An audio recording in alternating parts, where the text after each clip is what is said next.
Du'attoota keenya nagaan keenya bakka jirtanittis naa qaqqabu. Walgahii adda Dimokiraataa Oromoo biyya Kanadaa magaalaa Kaalgaariitti waamame hagayya 31 bara 2013 geggeeffame akeeka waamameef guutuun milkiin xumuramuu isaa kanaan dura karaa reediyoo bilisummaa Oromoof karaa adda addaa ibsuun keenya ni yaadatama. Haa ta'u iyyuu malee namoonni baay'een deemsa walgahii kanaa caalaatti hubachuu waan barbaadaniif gaaffii irra deddeebi'anii nuuf dhiyeessaniif jecha ijoo walgahii kanaa irra deebinee cuunfinee bifa kanaan dhiyeessu.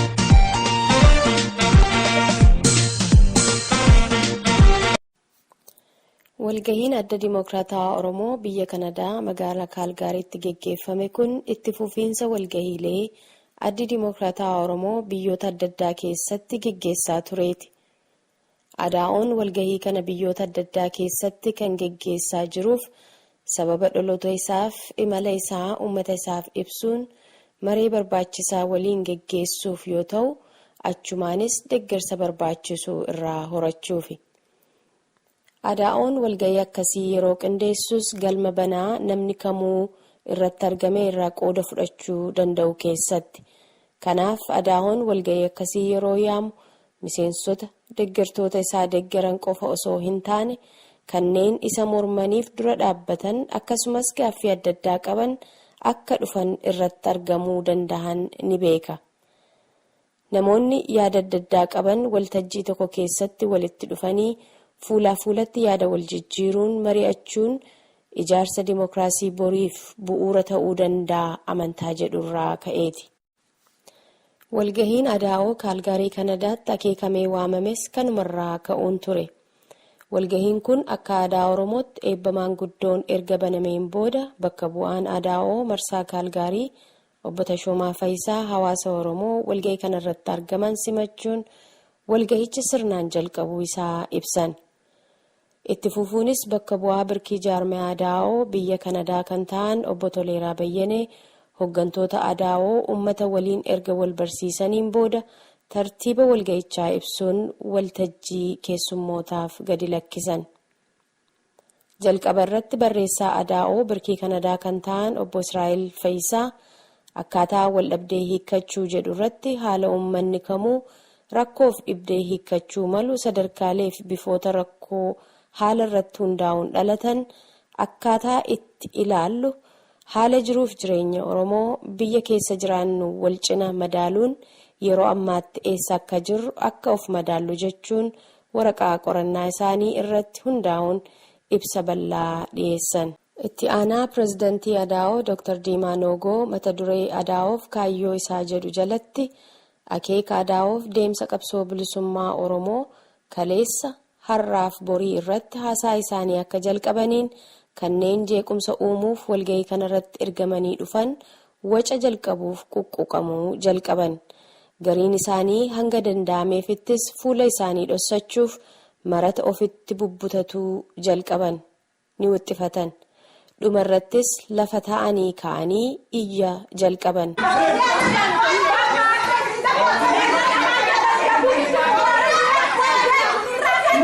Gara waltajjiitti killeef timaatimii darbachuuf reebichaaf wuxxifatan. Kan baay'ee nama qaanessu garuu namoonni kun miseensotaaf qondaalota abaa'oo shanee naannoo Kaalgaarii jiran keessaa ta'uu isaaniiti. Miseensotaaf qondaalota dhaabaa kanarraa garuu kun kan eegamu hin turre. Aadaa hamaaf booddessaa kan egeree qabsoo Oromoof saba kanaafillee hamaa ta'e yoo karaa keenya ta'e malee namni qabsaa'uu hin qabu jedhu kun dhaaba kana keessaas ta'e miseensota isaarraa yoo hafe dhaaba isaaniifis ta'e uummata Oromoof bu'aa guddaa qaba jennee amanna. Egaa namoonni muraasni kun wacaaf jeequmsa isaan jalqabaniin walgahichi yeroo gabaabaaf gidduutti haa dhaabbatu malee poolisiin waamamee namoota kana seera jala oolchuun galma sana keessaa erga baasee booda walgahiin kun itti fufee karoora guyyaa sanaaf karoorfate galii isaan ga'ee jira. Dr. Diimaa Nogos mata duree kennameef irratti mudata galma sana keessatti arganiin wal qabsiisuun ibsa bal'aa kennan. Miseensa koree gidduu adaa'oo kan ta'an obbo Bulaatoomsaas ijaaramuuf barbaachisummaa jaarmiyaa mata duree jedhu jalatti ibsa isaanii kennan. Ibsa kana boodas hawaasni Oromoo walgahii sanarra turan waan arganiif taajjaban irratti yaada isaanii bal'inaan kennatan. Miseensonni Abaawoo Shanee Gumiis miseensa dhaaba isaaniin waan ta'e kanatti waan itti dhaga'ame ifatti dubbatan. Muuziqaa gabaabaa kana booda yaada hirmaattonni walgahichaa dhiyeessaniif gaaffiif deebii ta'ee isinii dabarsinaa nu hordofaa.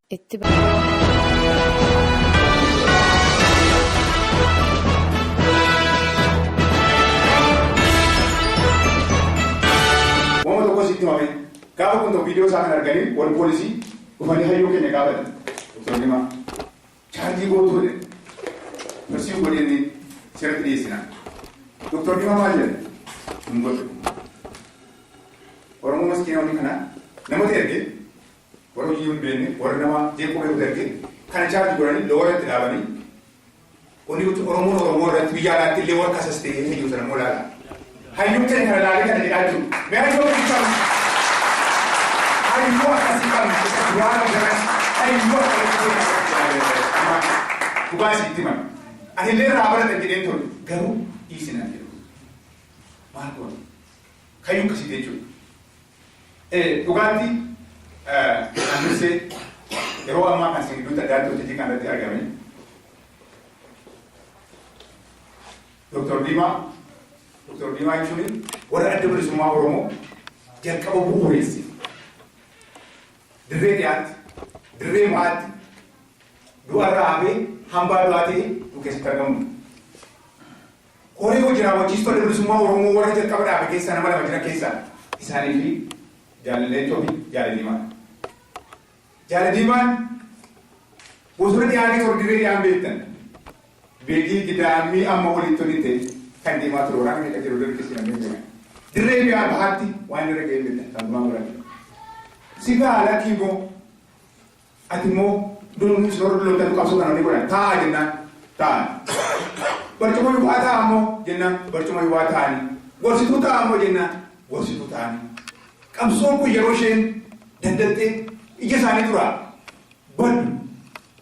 Jaalawwan warra biratti kukkufan amma warra jeetti keessaa baarootumsaa maqaadhaan warri jeeqan baarootumsaa akka beekanii Diimaa caalaa baarootumsaa beekanii. Sun gaafa dhagaamtu qabsoon Oromoo kun utuu naannoo badaa jirti attam godhe jedhanii maanguddummaadhaan mooraa qabsoo Oromoo keessatti akka nagaan bu'u tattaafatan maanguddootti dhaabanii. Ani illee akka nama tokkottis akka miseensa bilisummaa Oromoo waldaa artistoota Oromoo jaarre itti tattaafan. Addi bilisummaa Oromoo mooraa qabsoo bilisummaa Oromoo kana keessatti walitti dhufee wal diiguun wal bittinneessuu raabee gara tokkotti deebi'ee akka inni qabsoo isaa dhiyeessuuf tattaaffii godhan.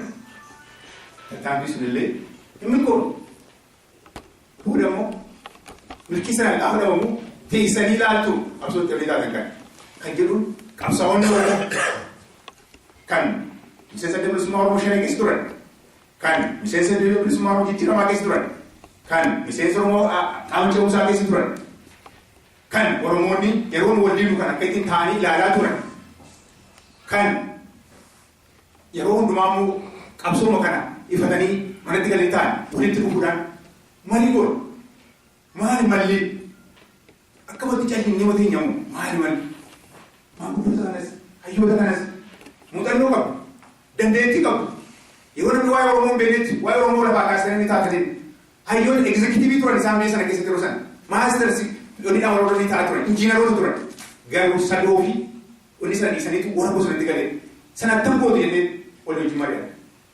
Lafa keenya xiinxalli gaafa xiinxalli ilaalu qabsoon kun itti fufuutu irra jira bakka ga'uutu irra jira kan jedhudha. Waan hangammaa addi bilisummaa Oromoo hojjetti.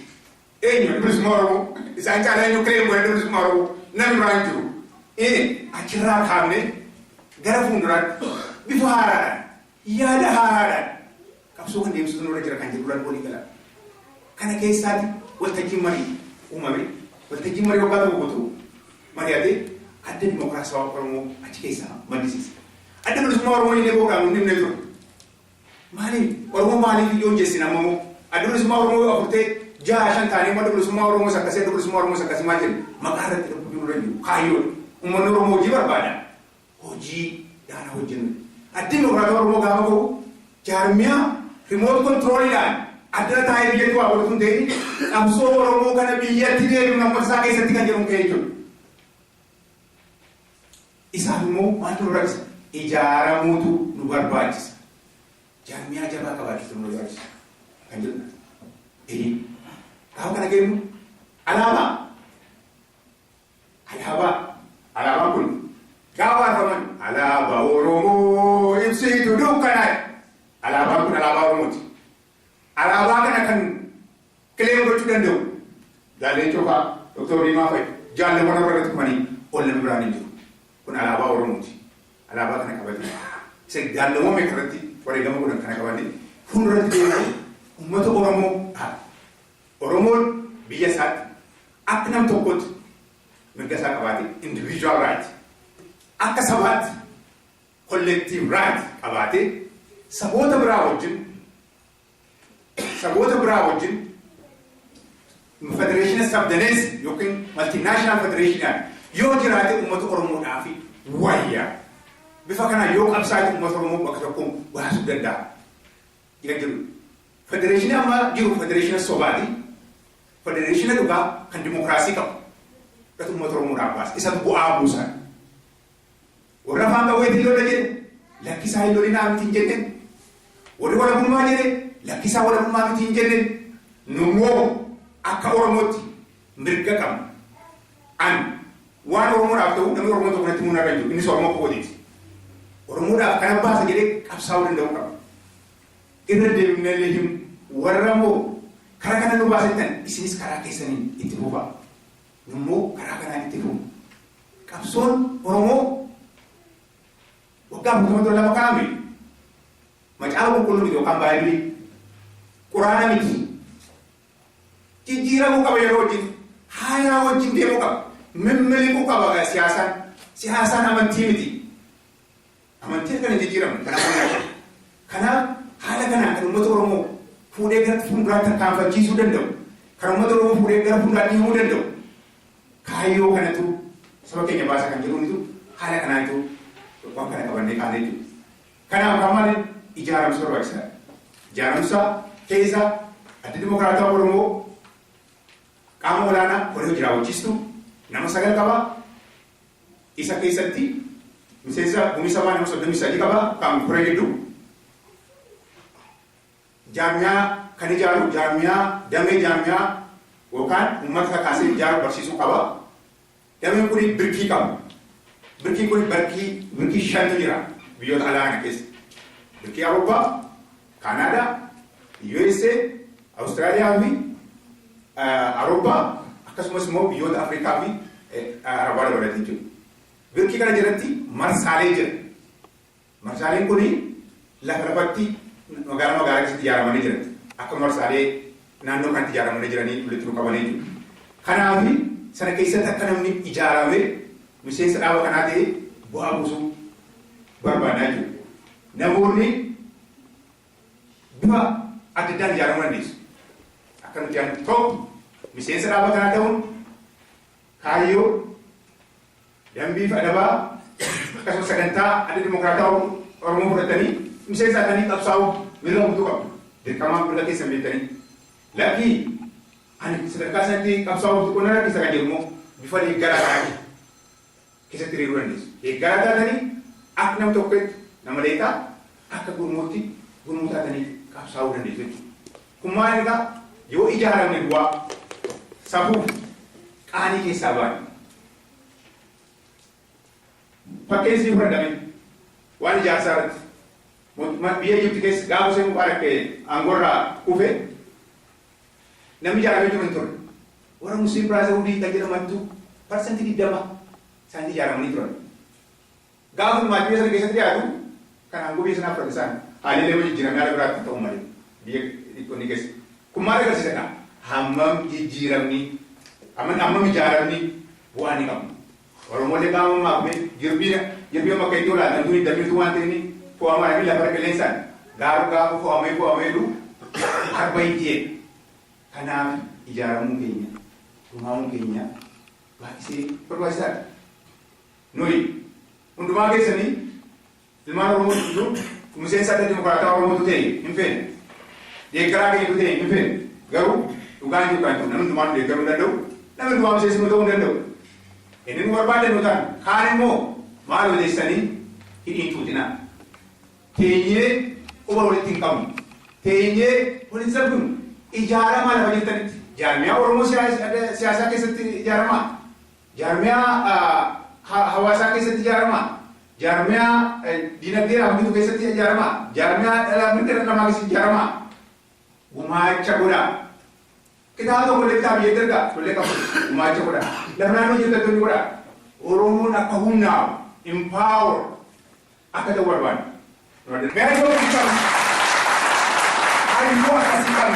Galatoomaa carraa halluu keessaniif keessummoonni keenya kan dhuftan keessummoota keenya kan yeroo dheeraa qilleensa irratti wal beeknu qabsaa'ota ilmaan Oromoo kan turan arrallee manguddoo tahanii jiraatanillee qabsoo kana itti fufna jechuudhaan arra nu keessatti argamanii bakka kanatti nuti waltajjii kanarratti wal arguudhaaf hedduun galatoonfadhaa baga nagayaan dhuftanii isin jabeessummoonni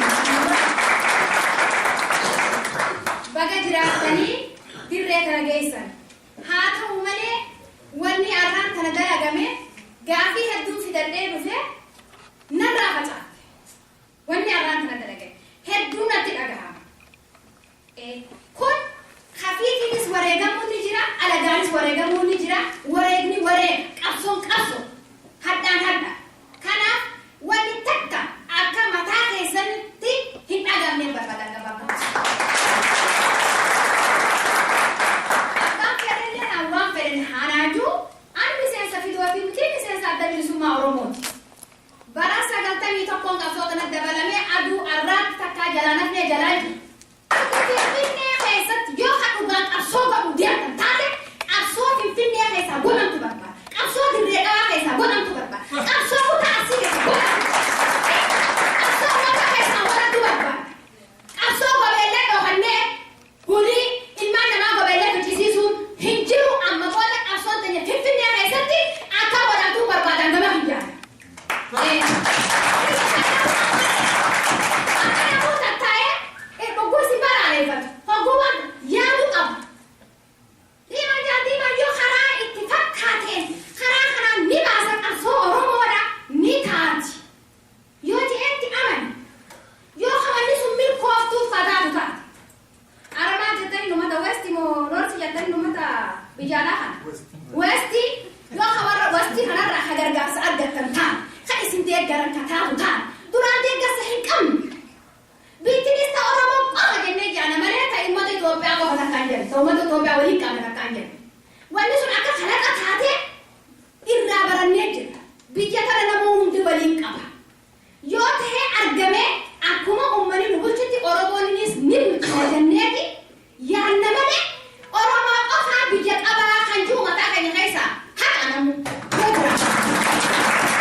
Wahine wal gaafne wal sakaleeti ilaahan gamaa qabsoota naaf ifne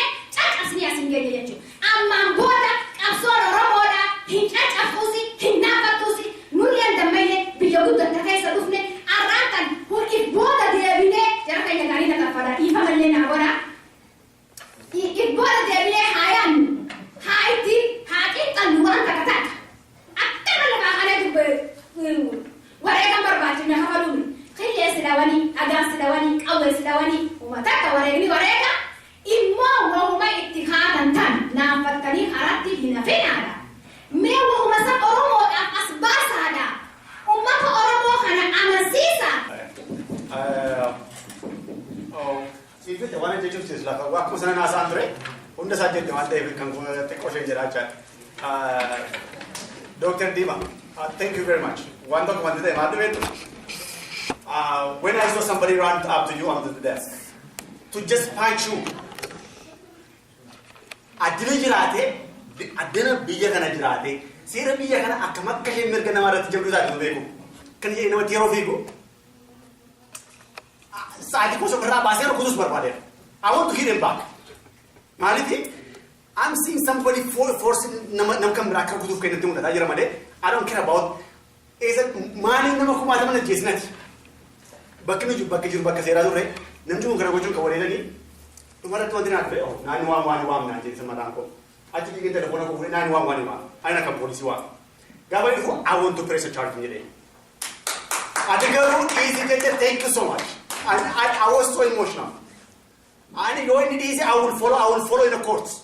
Nama Utuichi Kolalu, Bakata Sarake ran up to somebody to punch in the face. When I can Namdi Chakana, Money Adi Bararumo. Guru, you did a good job. Thank you so much. I appreciate you for that. Otoka Potedi, Munade. Negotiating what you need, I won't negotiate. God was it was Adi Nam teaches us he started taking to court. Manera didn't for any money I can do Makinakasakadi, Gavas in the I thank you so much for that.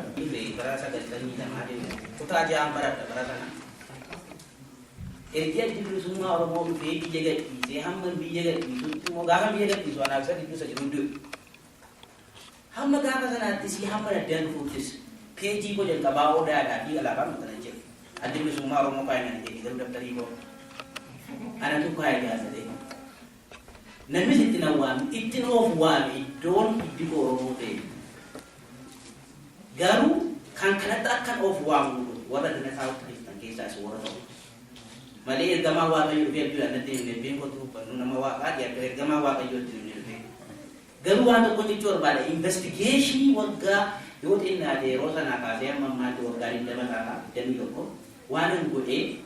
Takala will give you, he know the government saying something for the Iran with Takanamu time.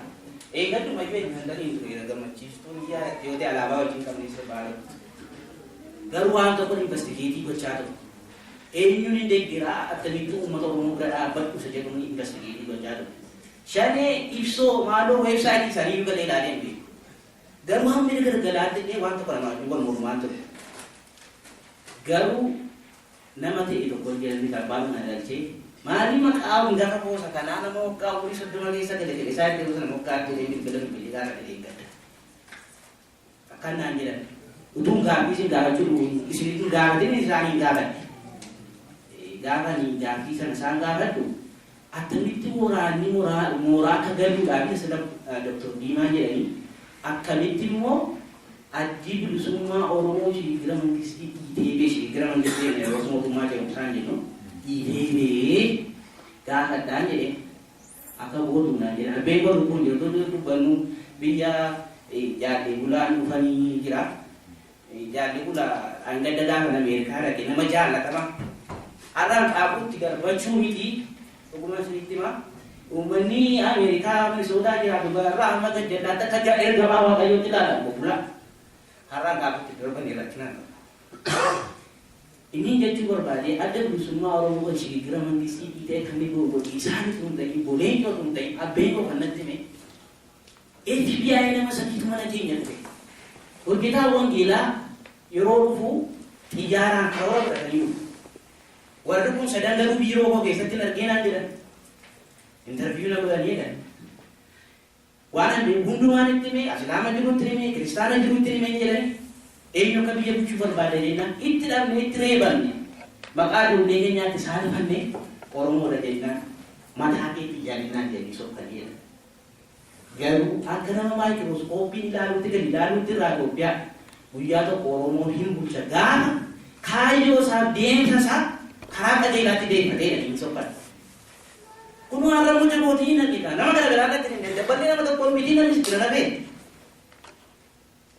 Boleh coba doktor dari di mana takkan motu bicara bahasa tiba ni kalau ni busu terai jaalalas qabaatan jibbas qabaatan fuudhanii dongoo hin danda'an akka nama qala beeknu anutti warraa funaan har'a takka namoo ergee iddoo dhufee keessa jiraadhee hubadhe kunnatti mul'ate yeroo Itoophiyaa ture ollaa koo ergii mana akka tamaa kana bitadhe waggaa jedhama ollaa koo jiru maqaa isaan beeku iddoo birmaduuf nagaa tokkummaa waliin jiraannu mirganni qabu ni qabu mirganni qabu ani qabu ni qabu baay'ee yaada keessanii bukkee dhaabachuu nan jaalladha warri barbaadan immoo weebsaayitii FBI seenaatii waa'ee Oromoo investigeet godhaa short and brief jedhee kaa'ee jira Ameerikaan ODF ministeera jechuudha yeroo sana seenaati ilaalaa googilii godhaa jara kanatti dhagaa darbachuu miti utuu har'a dhiiroo addanaa yeroo isaanii rukutuu dhufe shuggutii qabate dura naa ajjeesa malee dura isaanii hin rukutu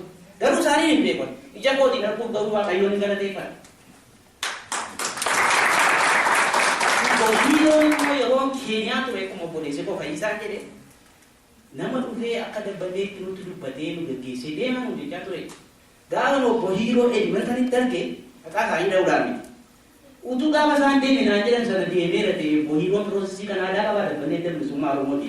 Yoo 2004 obbo Diimaanoo 1982 jedhan sila maanguddoon tokko yeroo keessaa dubbatan. 2004 dhufe inni 1982 warra Oromoo dhaabeetu dhagaatti darban. Ofii nagarree mayyuu baay'ee ulfaadhaa baay'ee isin jaalladha. Yoo isin duutan dhalli dhala keenyaa duusu dudduuba dhaabbanna baay'ee isin jaalladha. Ulfaadhaa.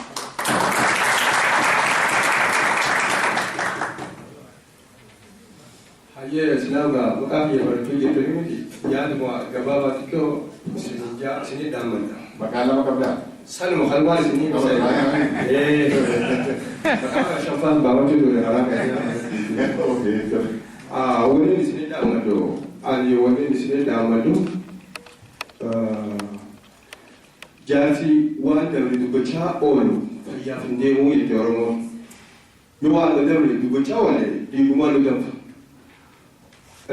Awwaliin isinii dhaammadhu nama lafa walta'eetu wajjin muka horaa jette Oromoo.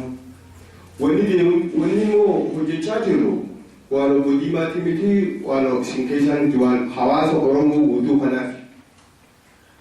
Rakkoon kan jirtu hawaasa keessaa miti hoogganoota keessa. Deemnee bakka sana tarkaanfachuudhaaf dila kadhakaa darbatu fi hawaa darbatu kana warri waamnamni waamate waan darbata hin darbatu. Rakkoon bakki jirtu hoogganoota keenya keessa.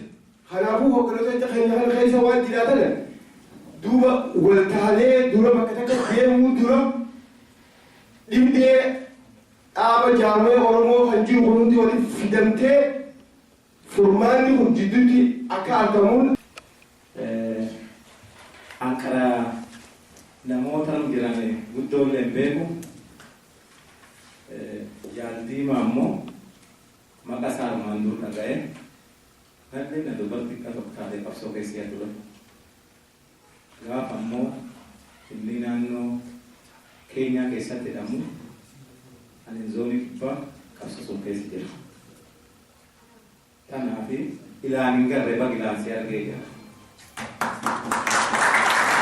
Ini suatu grafik kami deemsuu caraadha. Warri gaaffii gaafatanii waan gaaffii gaafachuu barreeffatanii waan malee deebisaa argachuu miti jechuudha. Kanaaf warra jirtan dhugaaf eeddanii dhaggeeffataa jirtanii deebii kan deebinaa jechuudha. Deebisuu barbaadu keessaa tokko mormii adda addaan ta'ee weebsaayitii keessanirraa hin keeyyimtuu namni baay'een hin jiru jedhu sana isa sarvee godhaa. Data kamu duduk kayaknya, lu akan lalu ti, ada beli semua orang kesini terbuka, kalau tak boleh kan keset. Amma orang ya ada kan berapa kali riru, oni mata aku tinggal apa, lu akan abati, ijazah mata kayaknya kamu misalnya sekarang kamu nutup beka, nama ada kamu dia nutup beka, ini ragata, yo kan berbeda nih, mau lalu dari segi juga berbeda nanti, bisa pojit mu bahasa, umat orang ada nyakit.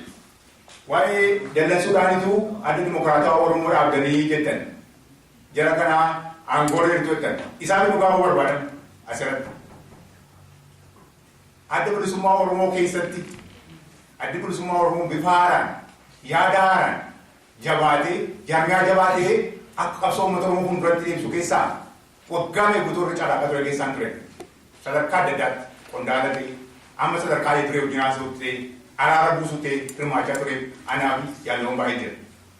Nuti walitti dhufee gaafa dhaabni kun baduuf jedhu marii jalqabne. Marii kana irratti hayyoota kana waamne dhugaan isinii ba'a. Nu dhiisaadhan isinin dhiibnu eegeen muuxannoo keessan barbaadna. Dandeettii keessan barbaadna jennee yaa Oromoo kan nama muuxannoo qabu kan tuffatu wanni tolu biyya guddate keessa laala senatara waggaa 95 senatara ta'e hojjeta koongireesii ta'e hojjeta maaliif sammuu barbaadu muuxannoo sana barbaadu warri kun illee ijoollee amma sana gaanii nuun warra jiraatu nu qabu dargaggoon keessa jiru jira inni amma addanatti gaafan anaa umurii isaa naan ol hin ta'u dargaggoon nuuf hin jedhate as dargaggoodhaa jiru kan naan gadi immoo waggaa 25 jira 26 jira waa'ee biraan kan ta'an qabsoo kana keessa irraa barachuu kanaaf hin jala ta'an irraa barachaa jiru. Jara kana nutu itti waame gaafa filullee nutu kadhate yaa uummata Oromoo bara kadhannee kan pirezidentii godhe malee isaan fedha aangoo sana sin jettan kan baatame aangoo moo miti dirqama Dr. Diimaan pirezidentii baratee Yuunivarsiitii USA keessaa beekamaatti PhD isaa fudhatee hojiin hojjennu korojjete jiraachuu dhabaa jaalaleen joon injiinara kitaaba 3 barreesse beektoonni Oromoo meeqa sana barreesse waa'ee Oromoo namni kun qabsoo Oromoodhaaf wanni ta'aa jira malee waan biraa ni qaba garuu muuxannoo isaaniif dandeettii isaanii barbaada nutu kadhate nutu waame nutu isaan barbaada eeyyee nu hoogganuu danda'u hoogganummaa isaanii nutti agarsiisaa jiru eeyyee muuxannoo qabu eeyyee addunyaa biratti fudhatama qabu kanaaf isa akka ittiin deebisuu barbaada waan isaarratti waa'ee alaabaa silalee dubbadha.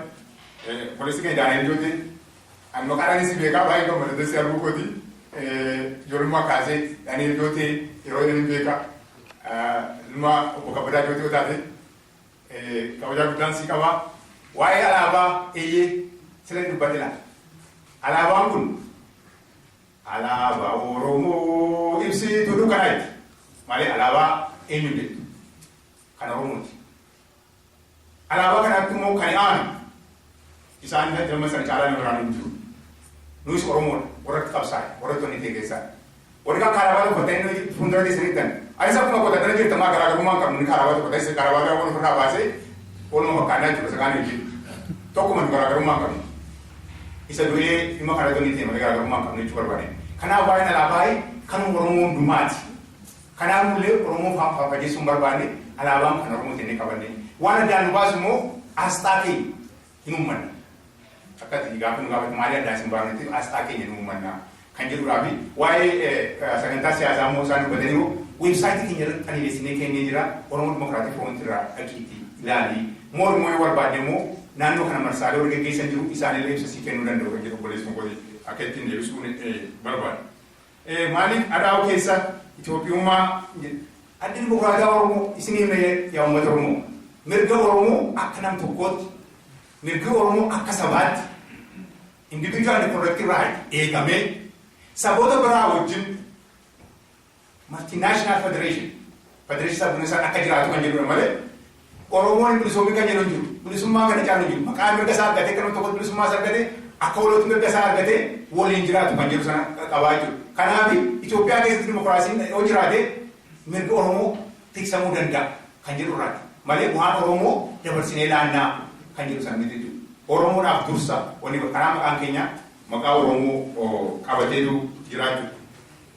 Dhaaba Oromoo keessatti dhaaba adda addaa Oromoo keessan Oromoo hiraa obboleessi kun lakki Oromoo yeroo miti. Oromooni uummata miliyoonii 40 dhaaba baay'ee dabdaaniiramaa miti. Yaada kana warri hiriiranii nu wajjin hiriiru. Warri yaada biraa qaban immoo yaada biraan qabsaa'u. Oromummaan keenya garuu walitti nu fida. Kanaaf addaanii miti yaaddeen yoo biyya qabaannillee paartii tokko duwwaa qabuutu barbaada namni biyya kana keessa jirta dimokiraasiidha. Paartii adda addaa jiraachuu barbaada dimokiraasii uumaa jechuudha. Kanaaf Oromummaa irratti hidhamuu irratti cunqurfamuu irratti walii gala. Oromoon bilisummaa barbaadamuu irratti walii gala. Garuu akkaataa irratti akkaataa yaada adda ta'an jechuudha. Ilaalcha adda addaa qabaachuun irra jira. Kana malee Oromoo addaanii waan deemu miti. Jaallan kun warra Oromoo addaanii bituun ta'e warra Oromoo duraa kaasatti qabeeffatanii simaaf ibsuu barbaada. Waa'ee alaabaa Oromoo shororkeessaa keessatti hiriiramee jedhu ani hanga ammaa waan hin qabu yaadni maa dhagaan hin beeku ani waa'ee alaabaa irratti hin dhageenye dhaabolee Oromoo ni godhaa jiru garuu yoo maniyyuu qabsoodha wanti kun biyya sana keessatti qabsoodha du'uun jira hidhamuun jira garamuun jira keessatti ni ta'e akkamatti dhannee waa shororjiin itti ni qal'aa miti kanaaf qabsoo Oromoo biyyatti deebisuu jechuun isa ala ta'e jedhu mootiin qabsoofnu biyya keessatti qabsoofnu achi keessatti firii buusuu danda'a. Du'a bosona keeyoonii keessatti tokko lama ni ta'uudha du'a finfinneetti du'antu maqaa qabaachuu danda'a. Kan jedhu hogganoonni keenya murteeffatan keessa nu biyya alaa keenya ijoolluudha qaallitti hidhaa keessa eenyu uummata Oromoo ni ta'uu wayya kan jedhu warra murteeffatamaa keessa jira. Kanaaf qabsoo sana biyyatti deemnaan biyya keessatti qabsoofnaa malee akkamittiin folollee ni tanaa miti. Qabsoon immoo inshuraansii hin qabdu. Namni waan qabsoodhaa jechuudha. Kanaaf karaa nagaatiin argame karaa qabsoo bifa adda addaatiin addunyaan qabsaa jiranii miti. Biyyoota adda addaa sadarkaa qabsoon kun irra ga'e. Qawwee waan miti sadarkaan qabsoon. Warra qawween qabsaa jiru immoo qabsoon sirrii miti jiraan jiru. Garoon keenya wayyaa inni ta'uu jechuudha. Waa'ee itti mala isaanii du'ee fiddanii nuyi wanni kana kan marii kana jalqabne November 2011 jalqabne. November boqonnaa hin mari'achaa ture. Malleessaa immoo Waaqayyoo dhufee fudhate galata isaa. Malleessaa wajjin malleessaa dhuma minne Hayilamaariyaam wajjin wanni qabnaa miti. Walirraa ani isanii dhufe iddoon waa kana jalqabne fi du'e kanaaf galata nu kennuu qabdu jechuudha. Nuti yoo ajjeese ta'a. Isa kilee hin gurguru. Kanaaf waan malleessaa wajjin nuti inni naannoo isa ture jalqabne malleessaan immoo Waaqayyoo hin fudhate inni cunqursaa jabaa kan uummata Oromoo bu'arra mootummoota bu'iif darban irra caalaa kan inni godheessan. Nama akkasii nurraa deemuusaa tun galata tokko. Kanaaf isaa wajjin walitti dhufuu hin dandeessan. Nuyi isa ture jalqabne yeroo isaa eeggannee immoo dhaaba keenyaanii as baanee kan jedhudha.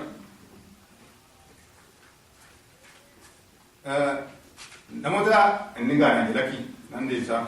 Namoota tokko jiru waa'ee daldaltoota barcumaa fi dargaggoota filamte kana mitiidhaaf yeroo kun kana isaanii deebise. Ana beeka waliin jiru warra akkasii miti. Toora akkasii ta'anii kuma keenyatu galanii jireenya isaanii kun isaanii oofatu jechuudha. Kana waa'ee kan isaan leencoon deeman deebisanii jiru. Waa'ee Oromoo Itoophiyaa cunqursitu immoo Itoophiyaa Oromoo cunqursitu kan jedhu ta'e waa'ee jeneraalota maalii fi jeneraaloti karaa isaaniitiin waan qabsaa'aa jiran qabsaa'uu danda'u nummoo karaa keenyaanitu qabsoofna gaaffii adda dimokiraataa Oromooti anis miseensa qoree guddaa dimokiraataa Oromooti kanadha deebiin waan Itoophiyaa cunqursantuu fi moo Itoophiyaa cunqursitu noi sidiru isaanis noi uummata Oromoo dhaabu ammallee irra deemne qabsoon keenya saboota biraas immoo wajjin yoo taaneetu qabsoon kun jabaattee firii argachuu dandeessi kan jedhu dursi keenya uummata Oromoo saboota biraa wajjinis immoo qabsaa'uudhaaf tumsa uumamne qabsaa'uudhaaf kan jedhudha jechuudha. Kanaaf kana akkasiin hubattanii barbaadu. Itoophiyaan barbaadu Itoophiyaa dhugaa. Itoophiyaan Oromoo keessatti of arguu danda'u. Itoophiyaan Kambaataa keessatti of arguu danda'u. Itoophiyaan Walaayitaa keessatti of arguu danda'u. Itoophiyaan Sidaamaa keessatti of arguu danda'u. Itoophiyaan Habashaa keessatti of arguu danda'u. Yeroo inni waa'ee Itoophiyaa inni waa'ee Amaaraa duwwaa nutti mul'ata. Amaara duwwaadha. Kan gochaa jiru Tigireen maali waa'ee Tigireen dubbanne. Kanaaf Itoophiyaa ishee sana yoo taate waliin ijaarran. Walii taane yoo ishee sana fiduu hin dandeenye immoo Oromoon kan mataa isaanii murteeffataa jechuudha. Kanaaf illee isaa kan murteeffatu uummata Oromoodha kan jedhudha. Waan dippiloomaasii waan addaa diiwaan dabarsanii jiru. Ani kan irratti naa waliin